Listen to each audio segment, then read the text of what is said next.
Vamos a leer del 7 al 9, pero nada más vamos a enfocarnos en el 9.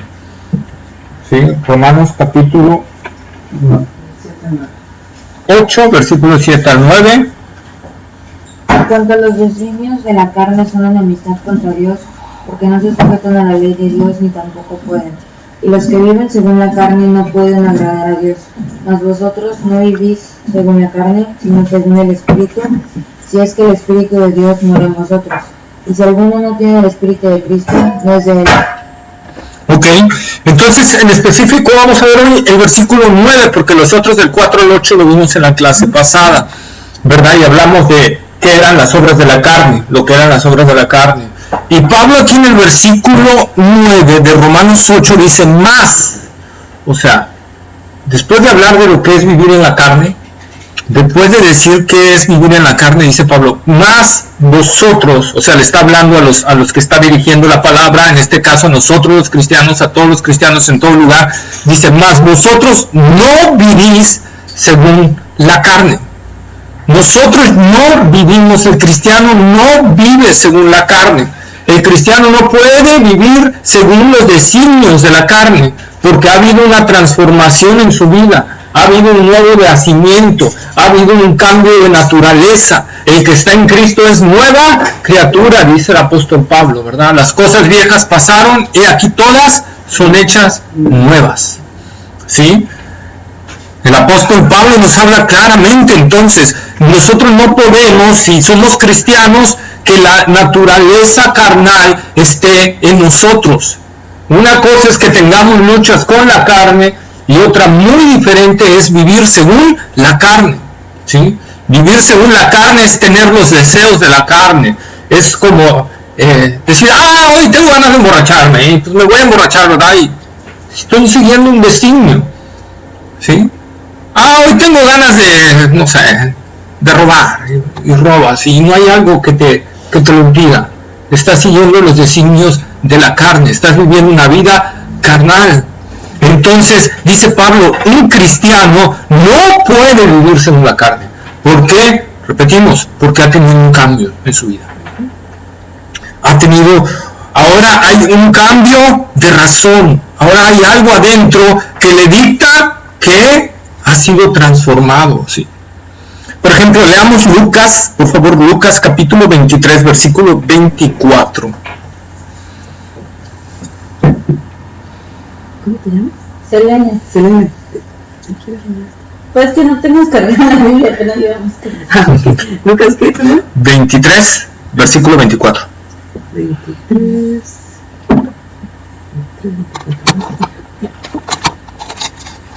Entonces Pilato sentenció que se hiciese lo que ellos pedían. ¿Verdad? Lucas 23, versículo 24. ¿No era ese? No dice, ¿no les tomas en cuenta este pecado? No. Bueno, por eso, bien. En la cruz del Calvario, Cristo dice, ¿verdad? Algo, Padre, perdónalos porque no saben lo que hacen. ¿Qué quiere decir esto? Que ellos estaban viviendo en la carne, por lo tanto no entendían y no comprendían el mal tan grande que estaban haciendo y a quién estaban crucificando. El vivir según la carne no te hace ver lo que está mal. El principio básico de lo que está mal, como vimos en la clase pasada, una persona no cristiana puede moralizarse. Pero el principio básico de agradar a Dios, de hacerlo por agradar a Dios, por exaltar a Dios, no lo va a hacer por eso. Lo va a hacer por él mismo, por verse como mejor persona, por verse algo, ¿verdad? Y aquí nosotros podemos ver en este pasaje que Jesús dice eso, perdónalos porque no saben, no entienden, no comprenden lo que está sucediendo aquí en la cruz. ¿A quién están crucificando, verdad? Esa es la parte. ¿Se acuerdan cuando también Esteban estaba, que lo estaban apedreando, verdad? ¿Qué dice Esteban al Señor Jesucristo? No les tomes en cuenta este pecado, ¿sí? No les tomes en cuenta este pecado. ¿Por qué? Porque precisamente no entienden. Acordémonos, el que está en la carne anda cegado por las cosas de la carne. No puede entender, no puede comprender las cosas de Dios. Para él son locura, monotonía, aburrido. las cosas de Dios. Pero alguien que está en el Espíritu, para él es vida las cosas de Dios, se goza en las cosas de Dios, vive las cosas de Dios. Por eso, ¿verdad? El que es de Dios, las cosas de Dios, dice el apóstol Juan, anhela, ¿verdad? Desea profundamente. Hay un deseo profundo por las cosas de Dios. Entonces, nosotros podemos ver que alguien que anda en la carne, ¿verdad? Vive en obediencia a la carne y acepta que eso es bueno. Vivir así. Es un estilo de vida, ¿verdad? Lo que está viviendo, y acepta que es bueno. No ve que está quebrantando la ley de Dios y que se está echando de enemigo a Dios mismo. ¿Sí? Cuando andamos en la carne, somos, ¿qué dice la palabra de Dios? Enemigos de Dios. ¿Sí? Porque el vivir en la carne es enemistad con Dios. Así como vivir en el mundo, ¿qué dice Santiago? Oh almas adúlteras, ¿no sabéis que la amistad del mundo es enemistad con Dios? Cualquiera pues que se haga amigo del mundo se constituye el enemigo de Dios. ¿Sí? Entonces, nosotros vemos esa parte. Alguien que anda buscando las cosas del mundo y anhela las cosas del mundo y desea las cosas del mundo, es porque no ha tenido un cambio en su naturaleza. ¿Sí? Primera de Juan, capítulo 3, primera carta del apóstol Juan, capítulo 3, versículos 8 y 9, por favor.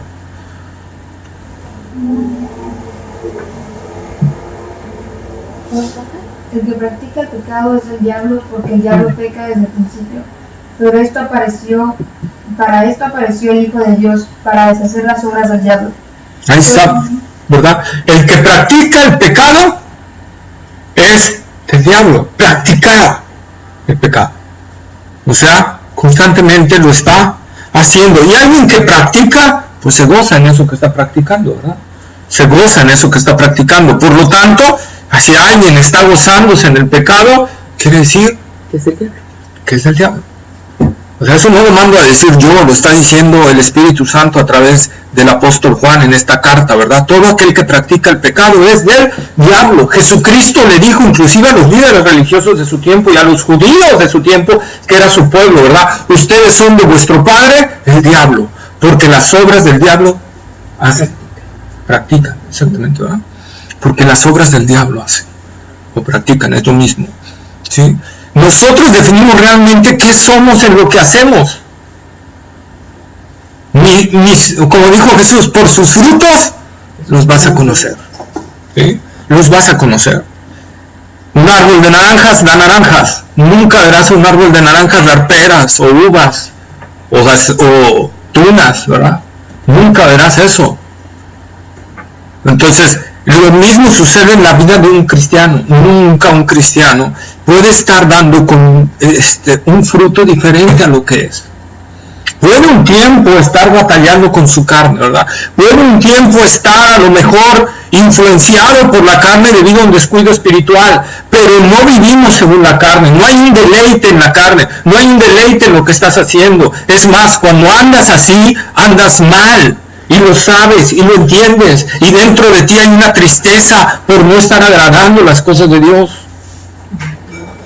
¿Sí? Dentro de ti hay esa batalla. Si no hay esa batalla, no está en Dios.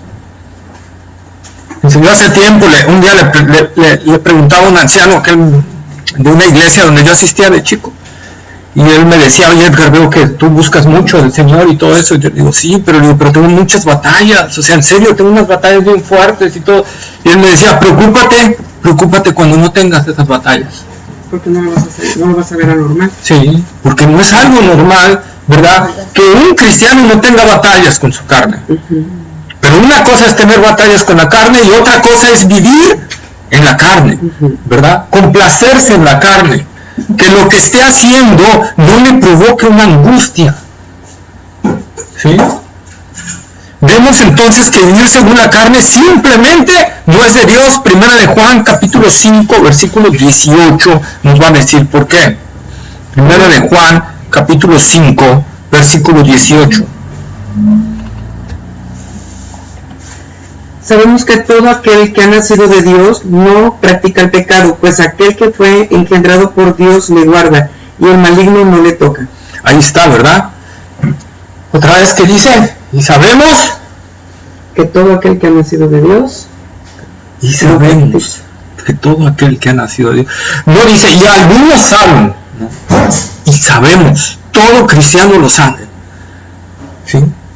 Que el que es de Dios, Dios le guarda, y el maligno no le toca.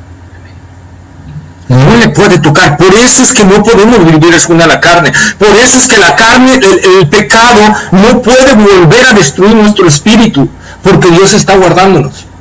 Si Dios no nos guardara, entonces sí podríamos perder la salvación. Si Dios no nos guardara, entonces sí el pecado nos podría destruir. Pero Dios nos guarda. nos protege. Nos protege. ¿Sí? Entonces somos de Dios, Dios nos guarda y el maligno no nos toca.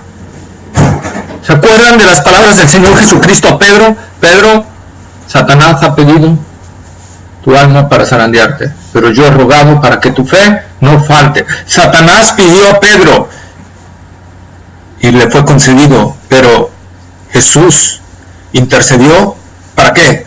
Para que su fe no le faltara en ese momento. Que aun caído Pedro, aun tumbado Pedro, aunque negó al Señor Jesucristo, la fe no faltó.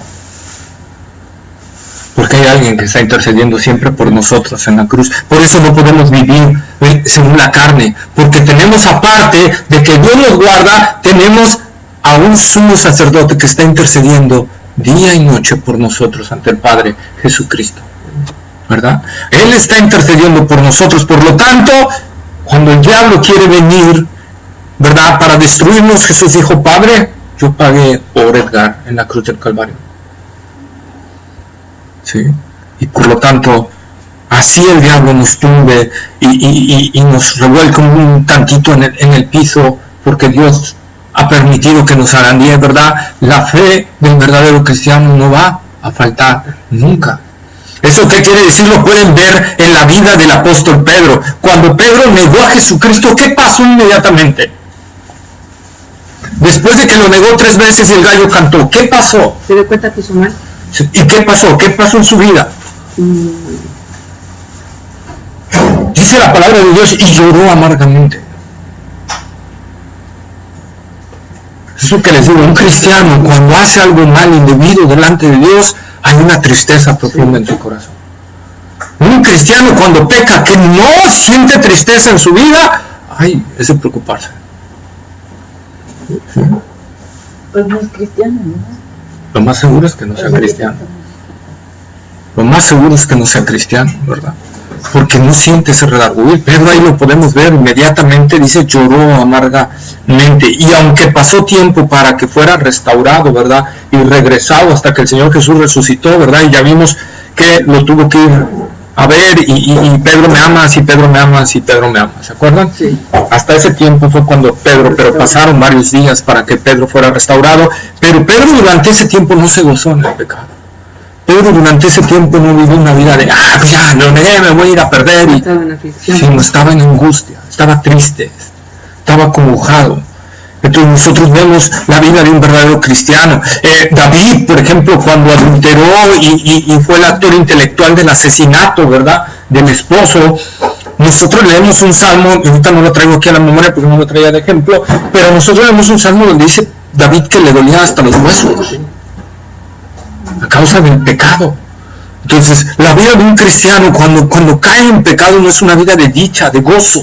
Por eso Pablo le dice a los romanos, vosotros no estáis en la carne, porque cuando uno hace algo de la carne, no está uno gozoso, está uno triste, se siente uno deprimido, angustiado, contrario al que está viviendo en la carne, al que no es cristiano. Cuando hace algo, no pasa nada. Todo está bien.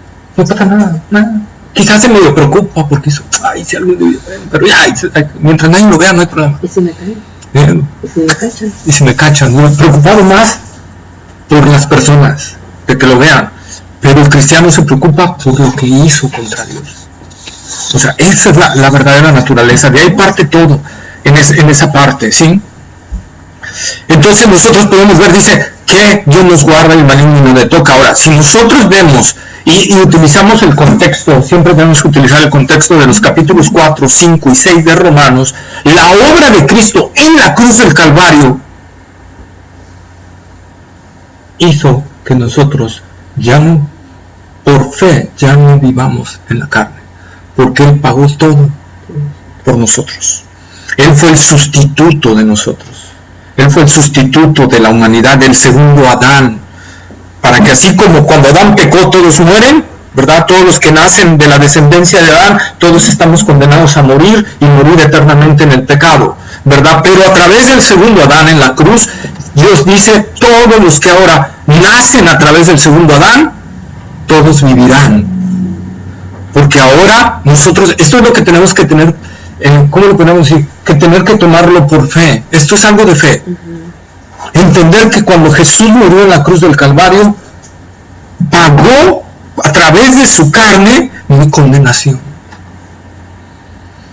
Entonces la carne ya no puede dominarme, porque ahora el sustituto, mi sustituto, Cristo Jesús, sufrió todo por mí en la cruz del Calvario. Yo puedo vivir una vida de victoria porque Cristo pagó la cruz, en la cruz, toda ansiedad, todo dolor, todo sufrimiento, toda agonía, ¿verdad? Nos deja claro esto, que posicionalmente la muerte de Cristo en la cruz es mi muerte. Ay, yo morí en la cruz del Calvario. Ay, yo morí. No solo Cristo murió en la cruz del Calvario, sino también yo morí. Al momento de aceptar a Cristo Jesús, esto lo tengo que tomar por fe y creerle al Señor. Porque aunque no lo vemos, es una realidad. Es algo de fe. Cuando Cristo murió por mí en la cruz y yo creí en Él, ¿se acuerdan que una vez se los dije? Es como si Dios nos transportara 2000 años atrás, ¿verdad? Al momento exacto, cuando Cristo murió, y ahí fuimos crucificados en ese momento. Entonces nuestra carne ya ha muerto y ya por lo tanto ya no puede tener un dominio. Yo lo debo de aceptar por fe, aunque en mi realidad todavía estoy teniendo batallas en la carne. Pero hay cosas que le tengo que creer a Dios, que aunque no las estoy viendo, tengo que creerlas y presentarme así ante Dios. Señor, tú ganaste por mí en la cruz del Calvario esta batalla. ¿Sí? Esta batalla. Por fe yo veo la victoria ganada en la cruz del Calvario y veo mi resurrección en Cristo Jesús. ¿Sí? ¿Cómo sabes que vas a ser salvo? ¿Cómo sabes que vas a resucitar? Por fe. Es por fe. Es por fe. Y yo tengo que creerle entonces, ¿verdad? Que como dice la palabra del Señor Jesucristo, en Cristo somos más que vencedores. Y ahí es a donde se refiere exactamente esa palabra. Muchos lo ocupan para ese pasaje bíblico para decir, ¿verdad? Que podemos hacer lo que sea, llegar a grandes puestos, hacer grandes cosas, no sé, hasta levantar un camión si queremos, o cosas por el estilo. Pero eso no es el contexto del pasaje. El contexto del pasaje es: en Cristo somos más que vencedores con respecto al pecado. Con respecto al pecado. Entonces yo debo de alimentarme de esas promesas de Dios. ¿Para qué? Para derrotar en la lucha a la carne. ¿Sí? Para que la carne no tome ventaja sobre nosotros. ¿Sí? Entonces el pecado ya no podrá enseñarse nunca más del cristiano, porque el pecado ya no puede, como les dije, destruir el espíritu. Ahora, cuando Jesús muere en la cruz del Calvario, dice que pagó el precio por nosotros, que pagó con su sangre preciosa. ¿Ante quién pagó? Es la pregunta del $1,000,000. ¿Ante el diablo? No. ¿Ante su padre? Ante Dios. Ante Dios. Cuando Cristo murió en la cruz del Calvario y su sangre fue derramada, Jesús pagó ante Dios. Al diablo Dios no le debe nada. Al diablo no nada. El diablo lo único que quiere es que la gente sea destruida, aniquilada. Pero el diablo, no, ¿cómo se lo explico? Cuando nosotros pecamos contra la ley de Dios. Y la sentencia viene de la ley de Dios. Entonces Cristo, al morir en la cruz del Calvario, Él pagó la condenación ante la ley de Dios, pagó ante Dios nuestro pecado y nuestra maldad. Entonces, si Jesús ya pagó en la cruz del Calvario por nosotros, el pecado ya no puede volver a tomarnos, porque no estamos a la venta. Ya fuimos comprados. Ya fuimos rescatados, ya fuimos comprados. Por lo tanto, el pecado ya no puede decir, Dios, lo compro, pues si nunca fue tuyo. O sea, el pago de Cristo fue ante mí, no ante ti. No le alcanzaría además. ¿Sí? Entonces ya no puede destruir nuestro espíritu. El pecado no puede ya tomar ventaja sobre nosotros. Lo que trata de hacer el pecado entonces es que a través de nuestra carne, si nosotros descuidamos nuestra vida espiritual, tener un cierto dominio y hacer de nosotros instrumentos inútiles del Señor.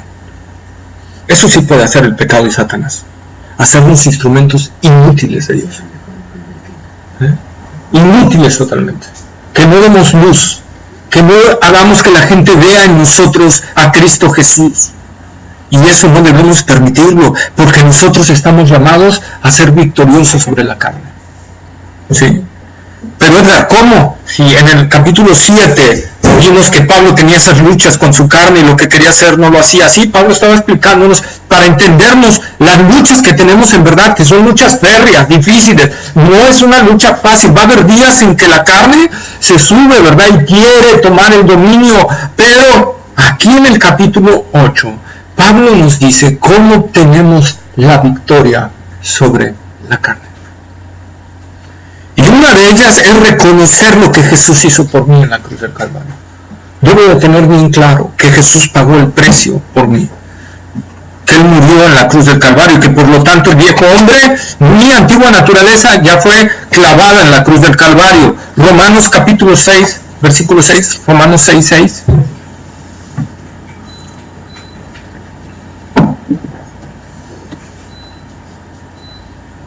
Sabiendo esto, que vuestro viejo hombre fue crucificado juntamente con él, para que el cuerpo del pecado sea destruido, a fin de que no sirvamos más al pecado. Ahí está. ¿Cómo dice? ¿Cómo dice? Nuestro viejo hombre fue crucificado. Nuestro viejo hombre fue crucificado juntamente con él. El viejo hombre ya ha sido crucificado. Efesios capítulo 4, versículo 22. Capítulo 4, versículo 22.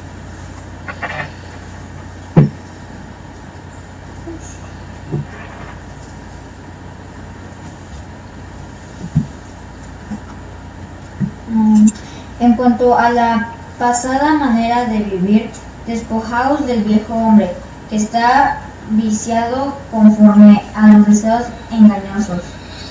Y si nosotros lo leemos ahí, parece que el apóstol Pablo está diciendo, hey, ya despójense de este viejo hombre. La realidad del griego es que ese viejo hombre ya fue despojado, ya fue echado fuera.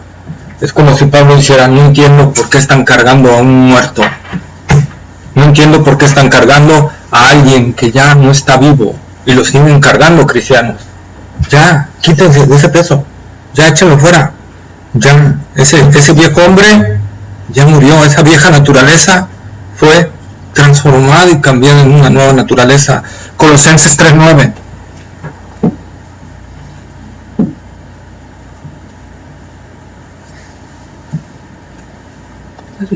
Colosenses 3:9 dice: no mintáis los unos a los otros, habiéndoos despojado del viejo hombre con sus hechos.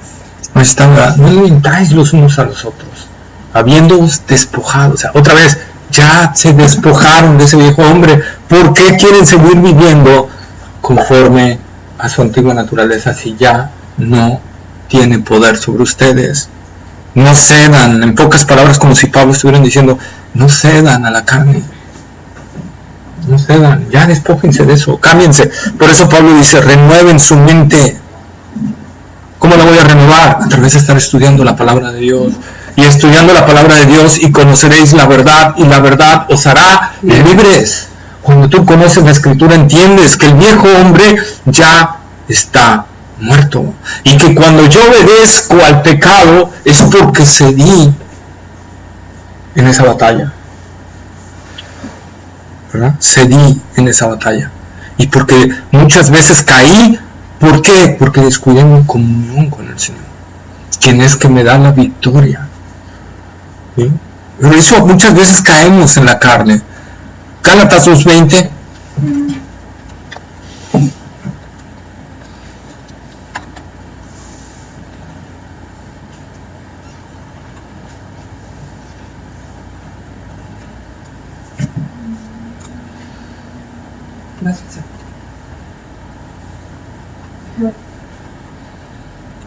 Con Cristo estoy juntamente crucificado, y ya no vivo yo, mas vive Cristo en mí. Y lo que ahora vivo en la carne, lo vivo en la fe del Hijo de Dios, el cual me amó y se entregó a sí mismo por mí.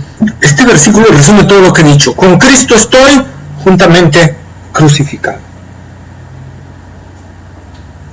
Esa es una realidad. Con Cristo estoy juntamente crucificado. Ya, me voy de 2000 años, cuando Cristo fue crucificado, yo fui crucificado ahí también, por fe. Y ya no vivo yo. Ni yo fue clavado ahí en la cruz del Calvario. Y ya no vivo yo, ahora Cristo vive en mí. Y aquí viene la parte importante. Y lo que vivo ahora en mi carne, lo vivo en la fe. ¿En la fe en qué?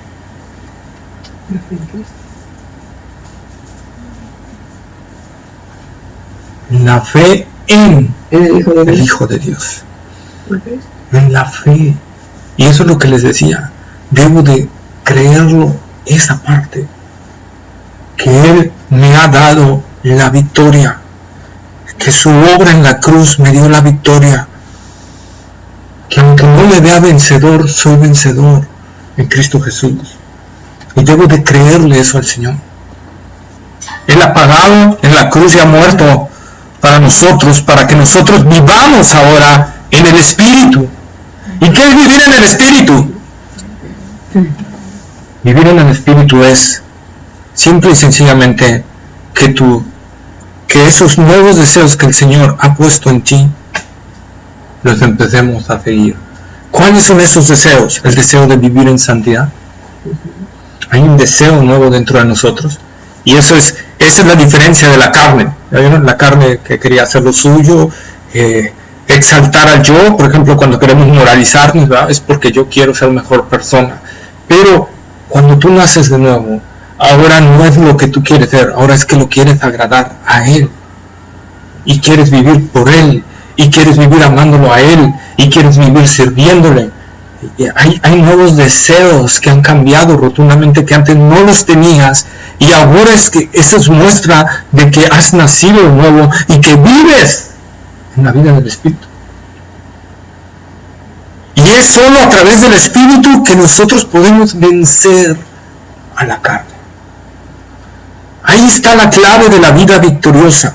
Una es la fe en el Señor Jesucristo, la fe en lo que hizo por mí, creerlo, tenerlo totalmente por cierto, lo que Él hizo en la cruz del Calvario. Y la otra es la vida del Espíritu en mí, es lo que me va a dar la victoria sobre la carne.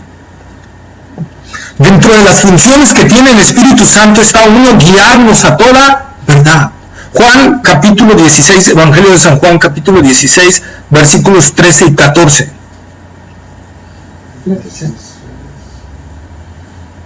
Juan capítulo 16, versículos 13 y 14. Pero cuando venga el Espíritu de verdad, Él os guiará a toda la verdad, porque no hablará por su propia cuenta, sino que hablará todo lo que oyere, y os hará saber las cosas que habrán de venir. Ahí está, ¿verdad? El Espíritu de verdad. ¿Sí? Él nos guiará a toda verdad. Él nos va a guiar a toda verdad. Entonces, nosotros somos guiados por el Espíritu Santo. Guiados a la verdad de Dios, guiados a la verdadera vida espiritual en Cristo Jesús. Él nos va a ir guiando hacia eso. Esa es una de sus funciones. 2, glorificar a Cristo, que lo leímos, ¿no? Glorificar a Cristo, Él tomará de lo mío, ¿verdad? La función del Espíritu Santo no es glorificarse a Él, es glorificar a Cristo. 3, darnos el poder para llevar la vida en victoria. 2 de Timoteo 1:7.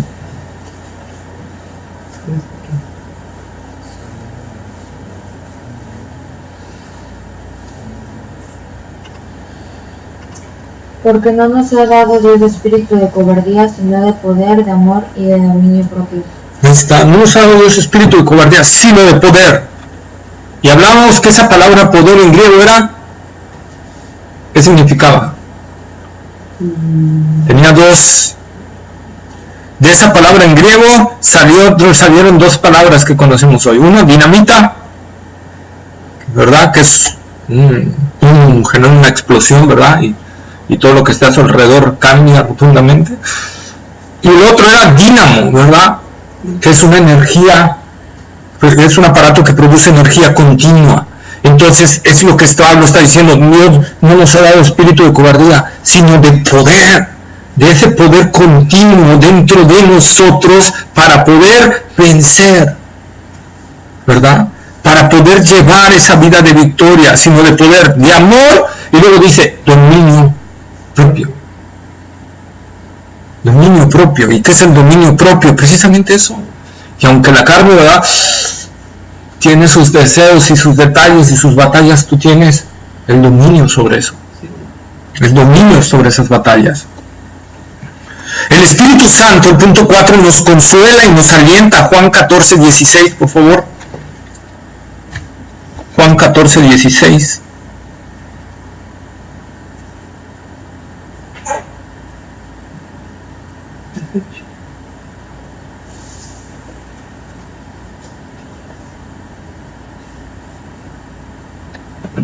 Y yo rogaré al Padre y os dará otro consolador, para que esté con vosotros con vosotros para siempre. Ahí está la función del Espíritu, otro consolador. ¿Por qué dice otro consolador? Porque ya no va a estar el Señor ni el Espíritu. Exacto, ya no va a estar Cristo consolando a sus discípulos, animándolos, guiándolos. Entonces la función del Espíritu Santo ahora es el otro consolador, o sea, aquel que nos va a estar alentando, que nos va a estar ayudando, que nos va a estar consolando, que nos va a estar animando, ¿sí? 5. Nos ayuda en nuestra debilidad e ignorancia. Romanos capítulo 8, versículo 26 y 27. ¿Cuál? Romanos 8, 26 y 27.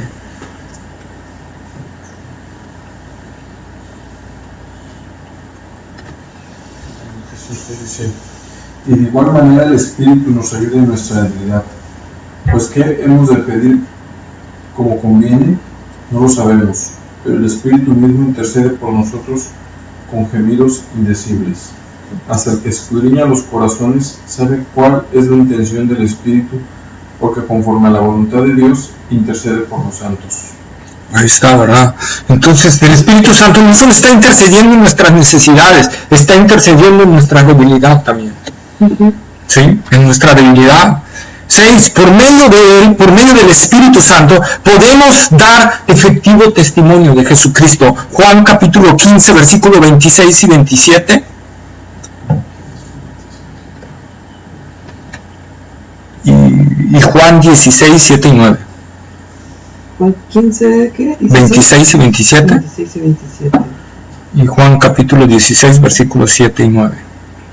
Pero cuando venga el Consolador, a quien yo os enviaré del Padre, el Espíritu de verdad, el cual procede del Padre, Él dará testimonio acerca de mí. Y vosotros daréis testimonio también, porque habéis estado conmigo desde el principio. Está, ¿verdad? Juan capítulo 16, 7 y 9. Tú leíste 15, ¿verdad? 7 y 9.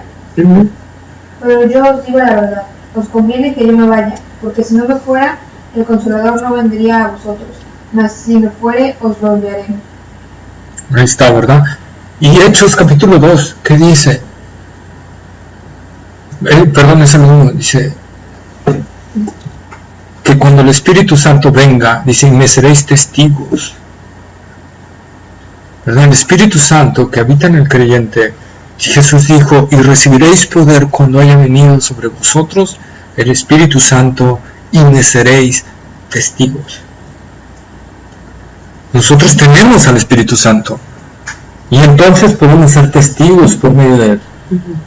De ahí, ¿verdad?, que nosotros tenemos que vivir una vida que no contristara al Espíritu Santo. Si hay un pecado, tengo que confesarlo rápidamente ante el Señor y arrepentirme, ¿sí? Si algo está hablando el Espíritu Santo en nuestra vida, Dios sabe, a veces te habla algo Dios y te dice algo que hay que dejar, o algo que hay que hacer, o algo que hay que mover, o algún detalle, tengo que obedecer su voz.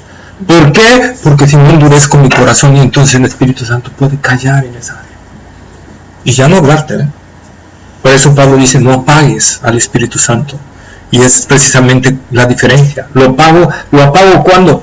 Cuando él se queda callado, porque tú no le estás haciendo caso. Entonces eso es contristar cuando tú tienes pecado no confesado delante de Dios, no arrepentido delante de Dios, ¿verdad? Entonces nosotros podemos ver, el Espíritu Santo nos ayuda a dar un testimonio efectivo. 7, nos va transformando el Espíritu Santo. 2 Corintios capítulo 3 versículo 18.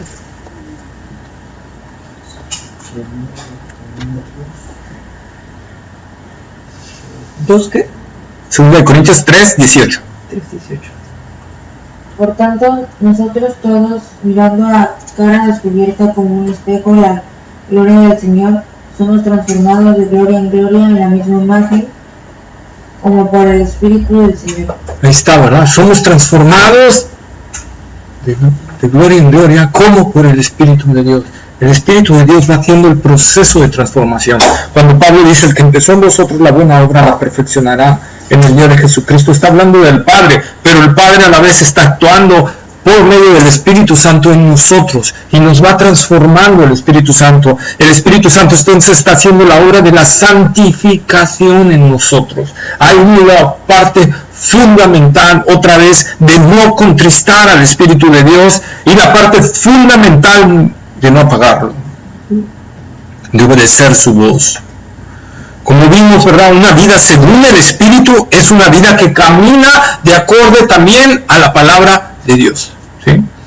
De tal manera que Dios dice, sed santos porque yo soy santo, ¿sí? Entonces nosotros tenemos que caminar en una vida de santidad práctica en nuestra vida. Tenemos que practicar la santidad, y esa vida de práctica de santidad solo es posible a través del Espíritu Santo, ¿sí? Primera de Pedro capítulo 1 versículo 2. Primera de Pedro 1, 2. Y otro que me busque, Primera de Corintios 6, 11.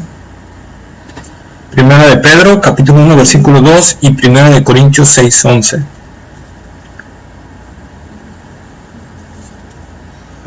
Elegido según la presencia de Dios Padre.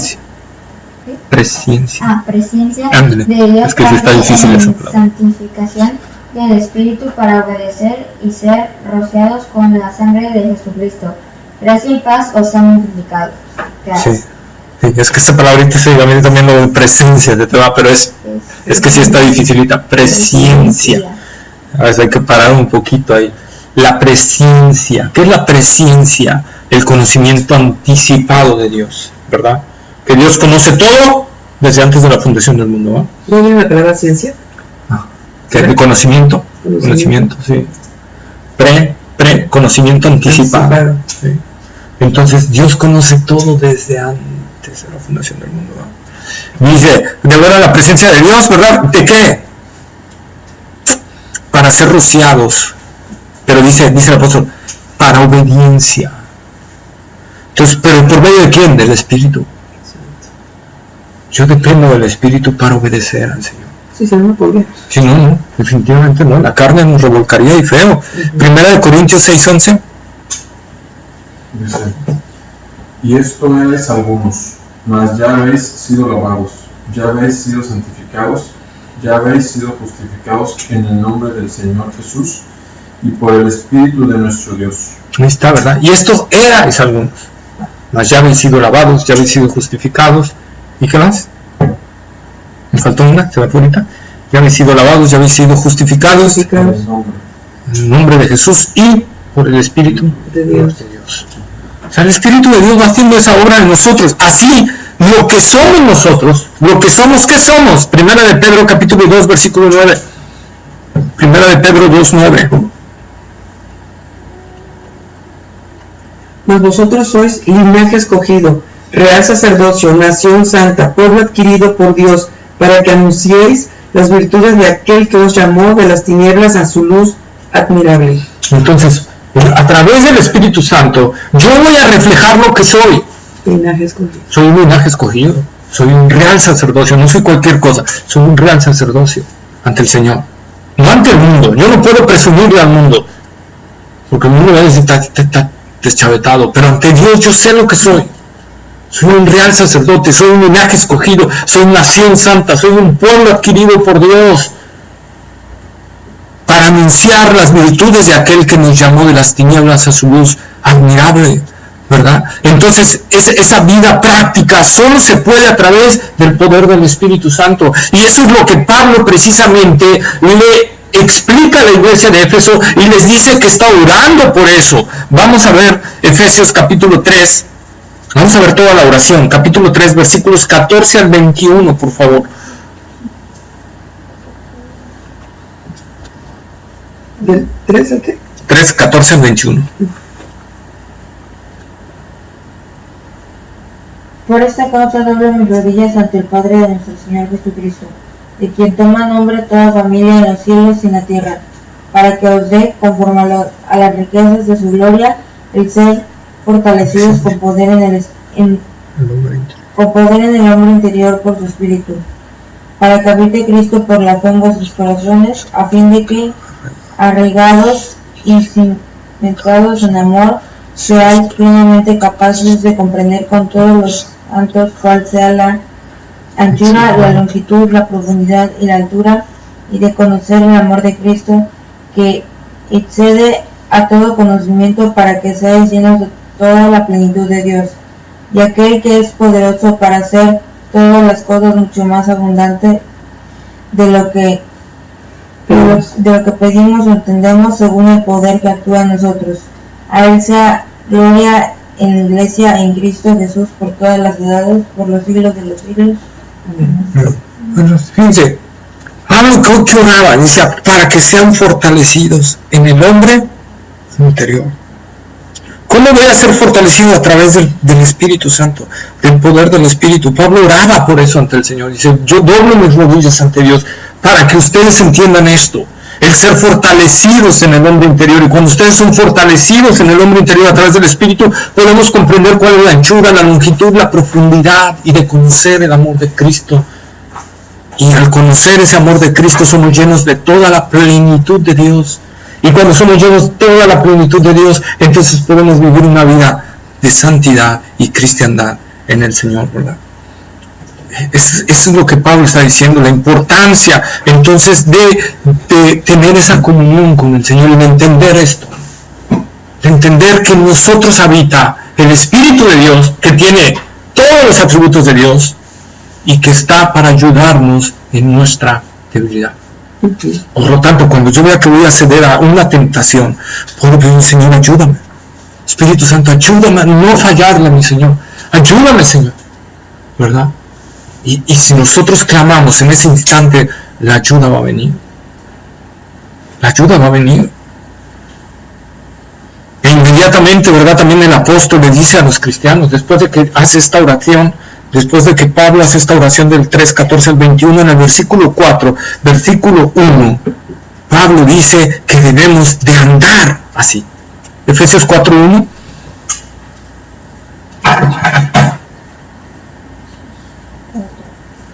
Efesios 4, 1. Yo pues, preso en el Señor, os ruego que andéis como es digno en la vocación con que fuisteis llamados. Dice Pablo, yo pues preso en el Señor, os ruego que andéis como es digno de la vocación con que fuisteis llamados.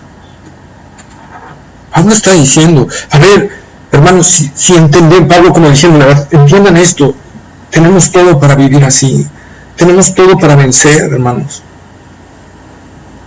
Que nuestras caídas sean la excepción a la regla, no la continuidad, sino hay una excepción a la regla, como sí, cuando a veces, así es, ¿no? Que se hace algo extemporáneo, no algo continuo, repetitivo.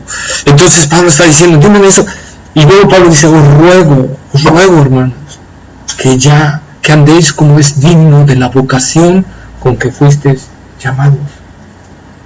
¿Cuál es la vocación? La vocación es que Dios nos llamó a ser santos. A ser santos. Entonces os ruego que anden así, ¿verdad? Ahí mismo, si no perdieron en el capítulo 4, es que no voy a decirle que no lo perdieran. Versículos 17 y 18. Efesios 4, 17 y 18. Efesios 4, 17 dice: Esto pues, digo y requiero en el Señor, que ya no andéis como los otros gentiles que andan en la vanidad de su mente, teniendo el entendimiento entenebrecido, ajenos de la vida de Dios por la ignorancia que en ellos hay, por la dureza de su corazón. Ahí estaba. Ya no andemos como los demás gentiles. Ya no. Ya tenemos que mostrar esa nueva vida en Cristo Jesús, esa nueva gracia en Cristo Jesús, ¿verdad? Dios nos ha dado todo para vivir la vida victoriosa en Cristo. Segunda de Pedro, capítulo 1, versículos 3 al 8. ¿Cuál? Segunda de Pedro. Segunda carta de Pedro, capítulo 1, versículos 3 al 8.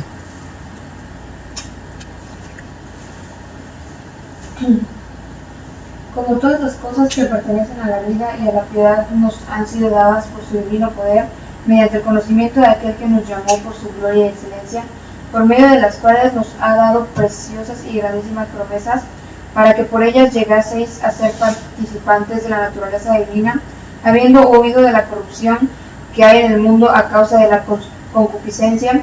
Vosotros también, poniendo toda diligencia por esto mismo, añadid a vuestra fe virtud, a la virtud conocimiento, al conocimiento dominio propio, al dominio propio paciencia, a la paciencia piedad, a la piedad afecto fraternal y al afecto fraternal amor. Porque si estas cosas están en vosotros y abundan, no os dejarán estar ociosos ni sin fruto en cuanto al conocimiento de nuestro Señor Jesucristo. Ahí está, ¿verdad? Ahí está. ¿Cómo dice? Si estas cosas abundan, ¿qué pasará? ¿Qué pasará si estas cosas abundan? Pues sería lo correcto. ¿Qué dice ahí en versículo que leímos? ¿Qué pasará si estas cosas abundan? No os dejarán estar ociosos ni sin fruto. Si nosotros llevamos una vida así, añadimos nuestra fe, o sea, ok, tienes fe, crees en el Señor Jesucristo, bueno, añádele virtud, y a la virtud añádele conocimiento, o sea, está estudiando la Escritura, está metiéndote en la Escritura, ¿verdad? Y entonces sigue añadiéndole, ¿para qué? Para que esa vida cristiana, en una vida comunión con el Señor, oración, estudio de la palabra, y si puedo, ayunos, va a ser herramientas eficaces para poder llevar una vida de victoria en el Señor Jesús, y que el fruto del Espíritu Santo, porque al final es eso, se vaya dando en nosotros. Y eso no nos va a dejar estar ociosos ni sin fruto. El ocio, como dice el mundo, el ocio es ¿qué? La madre de todos los vicios, ¿verdad? Sí, el ocio es la madre de todos los vicios. Por eso dice el apóstol, ¿verdad? No os dejará estar ociosos ni sin fruto. ¿Sí? Entonces nosotros podemos ver, por ejemplo, el pueblo de Israel, ¿verdad? ¿Cuántas veces el pueblo de Israel no fracasó cuando Dios lo sacó de Egipto? Después de Dios sacarlo de Egipto, ¿cuántas veces el pueblo de Israel no cayó en fracasos? Porque constantemente, ¿dónde estaba el corazón de Israel? Cuando Dios lo sacó de Egipto y se lo llevó por el desierto. Seguía en Egipto. ¿Verdad? Y cualquier prueba que venía, ¿por qué nos sacaste de Egipto? Si allá teníamos y comíamos bien. Y constantemente replicaban Egipto, ¿verdad? Por eso, dice la palabra de Dios, por eso Dios los hizo divagar en el desierto durante 40 años. Para que la generación que no creyó no entrara a la promesa, no entrara a la tierra prometida. Esa generación que vio las maravillas de Dios, cómo Dios los sacó con mano fuerte de Egipto, ellos recibieron esa promesa de salir y lo vieron, pero no recibieron la promesa de entrar a la tierra prometida. ¿Eso qué quiere decir? No habla de salvación. Eso quiere decir que nosotros en nuestra vida cristiana Dios nos está advirtiendo, porque podemos no llegar a tener promesas de Dios en nosotros cumplidas. ¿A través de qué? De nuestra incredulidad, de nuestra rebeldía, de nuestro descuido espiritual. Y de nuestro ocio. Y de nuestro ocio, exactamente, ¿verdad? A través de eso me puede pasar lo de Egipto, no entrar a la tierra prometida. no entrar a ciertas promesas del Señor, que Dios ha dado promesas valiosas dentro de nosotros, pero muchos no las tomamos o no las tenemos. ¿Por qué? Porque no estamos con la vista sosteniendo y viendo al Señor.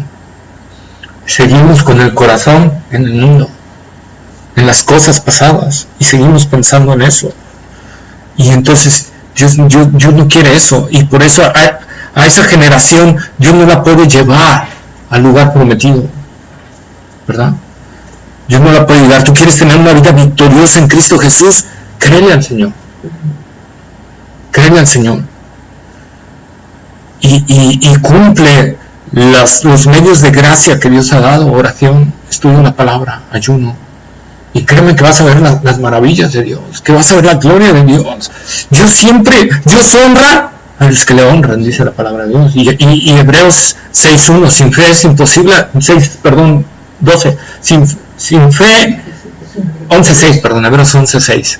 Sin fe es imposible agradar a Dios, porque es necesario que el que se acerca crea que Dios existe, que Dios es real y que es galardonador de los que le buscan. Dios premia a los que le buscan. Dios premia, ¿verdad?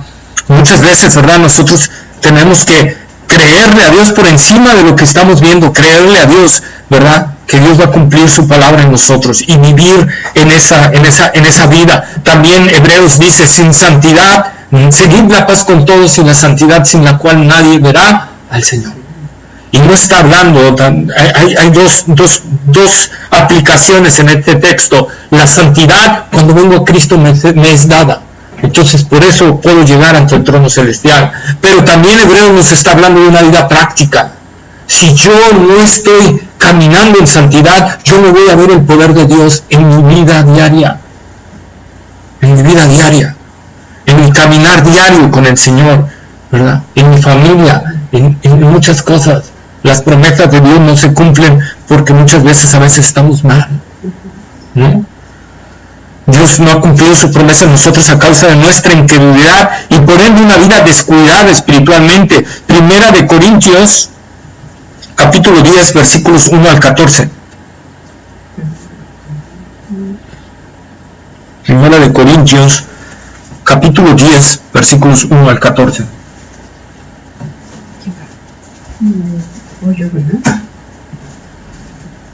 Porque no quiero, hermanos, que ignoréis que vuestros padres todos estuvieron bajo la nube y todos pasaron el mar.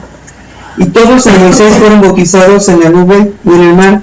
Todos comieron el mismo alimento espiritual. Y todos bebieron la misma bebida espiritual, porque bebían de la roca espiritual que los seguía, y la roca era Cristo. Pero de los que de ellos no se agradó Dios, por lo cual quedaron postrados en el desierto. Mas estas cosas sucedieron como ejemplo para nosotros, para que no codiciemos cosas malas como ellos codiciaron, ni seáis idólatras, como algunos de ellos, según está escrito. Se sentó el pueblo a comer y beber, y se levantó a jugar. Ni forniquemos, como algunos de ellos fornicaron, y cayeron en una vida, en un día 23,000. Ni tentemos al Señor, como también algunos de ellos lo tentaron, y perecieron por las serpientes. Ni murmuréis, como algunos de ellos murmuraron, y perecieron por el destructor. Y estas cosas les acontecieron como ejemplo, y están escritas para amonestarnos a nosotros, a quienes han alcanzado los fines de los siglos. Así que el que piensa estar firme, mire que no caiga. No os ha sobrevivido ninguna tentación que no sea humana, pero fiel es Dios, que no os dejará ser tentados más de lo que podéis resistir, sino que dará también juntamente con la tentación la salida para que podáis soportar. Por tanto, amados míos, huid de la idolatría. Ahí está, ¿verdad? Entonces, la figura de Israel en el desierto, ¿de qué sirve? De ejemplo. De ejemplo para nosotros. Dios sacó al pueblo de Egipto, Dios nos sacó del mundo. Y en este divagar de nosotros como cristianos es el divagar del desierto del pueblo de Israel, donde va a haber pruebas, donde Dios nos va a probar, donde Dios nos va a poner a veces cuestiones difíciles, ¿verdad? El pueblo decía, oye, no hay agua, ya tenemos sed, ¿verdad? Dios nos quiere matar, ¿verdad? De agua, de sed, no hay. Y Dios va así en nuestra vida. Dios nos sacó y nos quiere probar. Y entonces la Escritura nos dice que le sirva el ejemplo del pueblo de Israel, cómo en un día cayeron 23,000 muertos, y cómo otro día pasó esto, y cómo otro día sucedió esto, cómo se tragó a algunos la tierra, y Dios lo hizo. Entonces que sirva de ejemplo para nosotros, ¿verdad? Para que no andemos así, en semejante ejemplo de incredulidad y de idolatría, recordando que idolatría no solo es adorar ídolos, sino también poner algo antes que Dios. Antes o a la par, ¿verdad? De Dios. No podemos. Dios tiene que ser nuestro absoluto en todo, ¿sí? Entonces se requiere una determinación de en realidad seguir a Cristo, ¿verdad? Se requiere una determinación, como Josué 24, 14 y 15, por favor. Otro que me busque, Primera de Reyes. ¿Quién va? Josué. Bueno, Josué 24, 14 y 15, Yasquín. Primera de Reyes 18 y 21, ¿quién? ¿Hachira? ¿Sí, Hachira? ¿Quién sigue? Daniel 1.8, ¿quién sigue? Víctor. Víctor. Y entonces, Itza, Hechos 19.21. Josué 24, 14 y 15.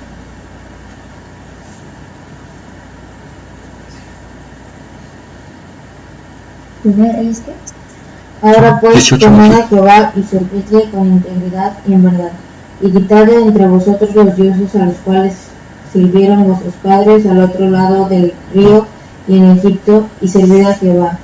Y si mal os parece servir a Jehová, escogeos hoy a quien sirváis, si a los dioses a quienes sirvieron vuestros padres cuando estuvieron al otro lado del río, o a los dioses de los amorreos en cuya tierra habitáis, pero yo y mi casa serviremos a Jehová. Ahí está, ¿verdad? Caso. La tierra prometida, ¿verdad? Y otra vez el pueblo de Israel con ídolos y todo. ¿Y qué les dice Josué? Bueno, escojan. Ustedes escojan, quiten los ídolos y todo lo que hay ahí entre ustedes que saben que están mal delante del Señor. Lo saben. Ustedes saben lo que están mal.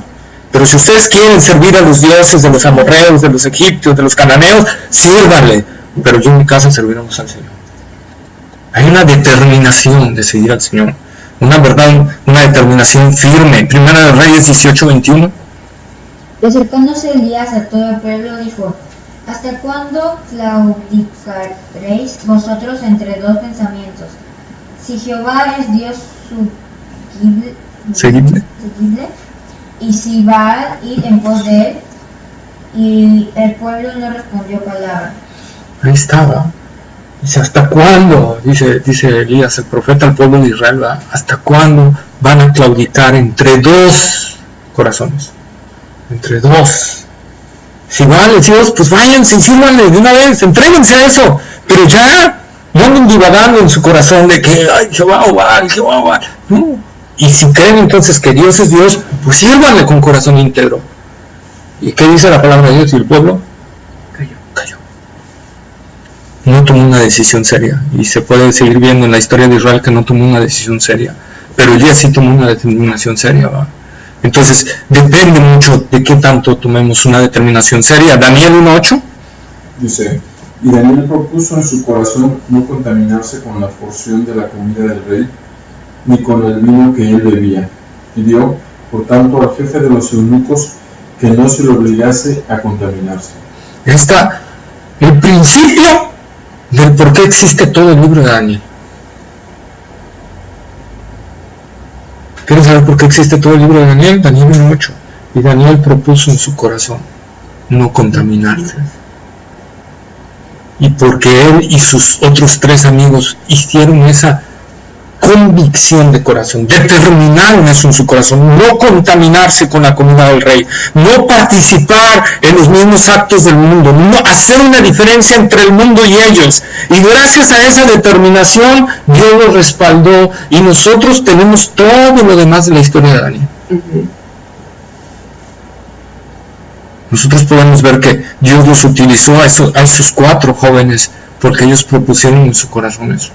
Si ellos hubieran sido como los demás judíos, que también conocían al Dios vivo, pero por miedo a morir, o a ser encarcelados, o a ser torturados, dijeron: comamos de la carne del rey, de lo que nos da el rey, va, y tomemos el vino que nos da el rey, y vamos aquí, vamos a ser igualitos. Es que por acá dentro de nuestro espíritu vamos a seguir siendo cristianitos, pero acá afuera no nos diferenciamos de los del mundo. Y entonces, ¿qué pasa? Sus nombres no están escritos. Pero más sin embargo, Daniel y sus amigos, tenemos 12 capítulos que hablan de él. Y Dios los exaltó. Y Dios los utilizó para que reyes conocieran al Dios vivo y verdadero. Nabucodonosor, un soberbio, un rey soberbio, tremendo, fue quebrantado por Dios, pero Dios utilizó a Daniel y utilizó a sus amigos para quebrantar a ese rey, para que al final ese rey pudiera decir: ahora sí entiendo que no hay otro como este Dios, ¿verdad? Y que Él puede hacer con los soberbios y tumbarlos y humillarlos, y Él puede hacer con los habitantes de la tierra lo que Él quiera, y no hay quien le pueda decir: ¿qué haces? Un rey que estaba acostumbrado a decir, es más, un soldado en Nabucodonosor le podía decir: mátate, y se tenía que matar.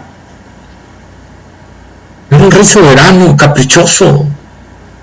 Y sin embargo, Dios utiliza la vida de Daniel y la vida de sus tres para cambiar, ¿verdad? Y ser contracorriente. Hechos 19:21.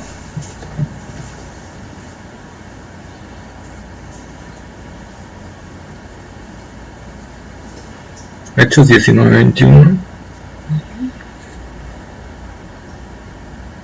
¿No es Itza o yo? Itza. Pasadas estas cosas, Pablo se propuso en espíritu ir a Jerusalén, después de recorrer Macedonia y Acaya, diciendo: después que haya estado allí, me será necesario ver también a Roma. Ahí está. Pablo propuso en su espíritu ir a Jerusalén. Fíjate, parece, ¿y eso qué tiene de interesante? Bueno, tiene de interesante que Pablo anteriormente ya había recibido profecías de lo que le iba a pasar en Jerusalén. Que iba a ser atado, golpeado, maltratado, latigueado en Jerusalén. Y Pablo propuso en su espíritu ir a Jerusalén. Aún sabiendo todo eso. Aún sabiendo todo lo que le iba a pasar. Entonces, esta es la parte. Y nosotros vemos entonces que Dios, a hombres y a mujeres que determinaron en su corazón, porque también está Esther. Esther al principio como que dudaba, si sí o si no, pero Mardoqueo la exhorta y le dice: si tú no lo haces, Dios va a levantar salvación por otro lado, pero no creas que tú y tu familia van a escapar de esto, tú y tu descendencia. Entonces dice Esther: bueno, pónganse a orar y a ayunar, y yo también voy a orar y a ayunar, y voy a meterme a la presencia del rey, y si he de perecer, pues que perezca, ¿verdad? ¿Y por qué dijo eso la reina Esther? Porque la reina no podía visitar al rey si no la llamaba el rey. La reina solo podía acceder al rey si el rey la llamaba. Si la reina entraba sin ser llamada por el rey, le costaba el pellejo, a menos que el rey extendiera su cetro y ella lo tocara, entonces le era perdonada la vida. Pero si no, le costaba la muerte a la reina. Y eso entendió Esther que podía pasarle. Por eso dice: bueno, voy a orar, a ayunar y voy a entrar a la presencia del rey. No me voy a esperar hasta que me llame, porque esto es urgente, porque el pueblo de Israel podía perecer, ¿verdad? Y si he de perecer, pues que perezca, ¿verdad? Entonces, vemos a una reina valiente. Dios ha utilizado a hombres y mujeres, pero que tienen una determinación en su corazón, que determinan en su corazón realmente vivir lo que Dios dice que tenemos y cómo tenemos que vivirlo. Entonces Dios empieza a utilizar a gente así, ¿verdad? Amén. Amén. Bueno, hasta ahí vamos a dejar, no acabamos, llegamos hasta la mitad del versículo 9, pero sí se requería este detalle. Dios nos está llamando a eso, a vivir una vida en el Espíritu, a vivir una vida conforme al Espíritu de Dios, a obedecer a Dios y determinar en nuestro corazón obedecerle sobre todas las cosas. ¿Sí? Y entonces Dios va a empezar a hacer cosas con nosotros que ni nos imaginamos, ¿verdad? Ni nos imaginamos. Amén. ¿Alguna duda, pregunta? ¿Algo quieren comentar? No. ¿Todo bien? Yo soy gracias Dios porque soy un excelente maestro. No es cierto. Gracias, me no quieren preguntar cosas. Pero bueno, vamos a orar. Bendito Dios y Padre nuestro, Señor, gracias, Señor, por tu amor. Gracias, Padre, porque, Señor, la obra de Cristo en la cruz del Calvario, Señor, nos ha librado del pecado y de la muerte, Señor. Y nosotros reconociendo que Él ha pagado todo por nosotros y que tomó nuestro lugar, Señor. Y que nuestra carne en identificación ahí con Él fue clavada también ahí en la cruz del Calvario, Señor. Y mediante el poder de tu Espíritu Santo, Señor, podemos llevar esa vida de santidad, esa vida de integridad, Señor, esa vida que a ti te agrada, Señor. Aunque, Señor, no lo quisiéramos y a veces cayéramos, Señor, sabemos que la mayoría de las veces, si nosotros, Señor, nos entregamos y proponemos en nuestro corazón agradarte, Señor, tú nos respaldarás con tu poder, Señor. Y las caídas serán la excepción, pero no la regla, Señor, en nuestra vida. Porque sabemos que si pecamos, abogado tenemos para con el Padre, a Jesucristo el justo, y la sangre de su Hijo Jesucristo nos limpia de todo pecado, Señor. Por lo tanto, ya no hay ninguna condenación para los que están en ti, Señor. Y por lo tanto, tenemos todo para vivir una vida victoriosa, una vida gloriosa en Cristo Jesús, una vida en santidad, una vida, Señor, que te glorifique y te exalte. Porque no solo, Señor, la obra de Cristo nos garantiza, Señor, salvación, sino el poder del Espíritu nos garantiza poder para vivir esa vida victoriosa, Señor.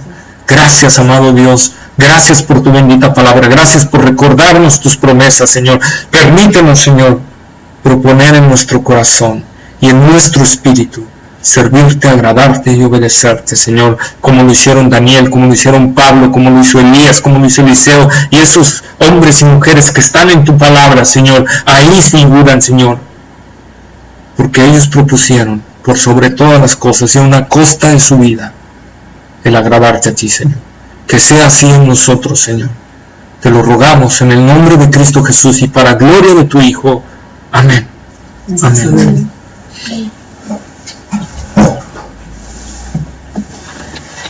Pues muchas gracias. ¿Más cafecito no quieres? Ya me voy, Ya está. Así. No, ¿Te vas a hacer? No, Ah, pues esa era tu prima, es verdad. Buenas noches. Buenas noches.